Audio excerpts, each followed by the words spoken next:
اس میں اپنا وقت گزارا جائے۔ مجاز الحق صاحب فاؤنڈر اینڈ ڈائریکٹر روحانی مرکز سہارنپور اس وقت ہمارے ساتھ ہیں۔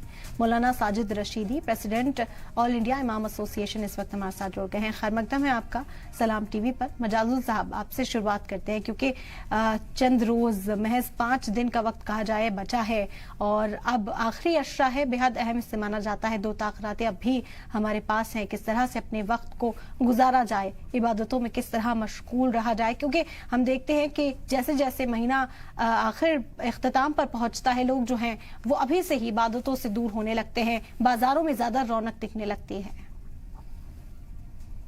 السلام علیکم ورحمۃ اللہ وبرکاتہ۔ الحمدللہ رب العالمین والصلاۃ والسلام علی رسول کریم وعلی آلہ وصحبہ اجمعین، اما بعد۔ اعوذ باللہ من الشیطان الرجیم، بسم اللہ الرحمن الرحیم۔ بالکل ٹھیک کہا آپ نے کہ یہ ایک مہمان کی طرح آیا رمضان اور پتہ بھی نہیں لگا کہ 25 روزے گزر چکے، باقی کے چند لمحات رہ گئے۔ اللہ کرے ان میں ہم زیادہ سے زیادہ اس کا فائدہ اٹھا سکیں، جو پچھلی کوتاہیاں ہیں، کمیاں ہیں، وہ پوری ہو سکیں۔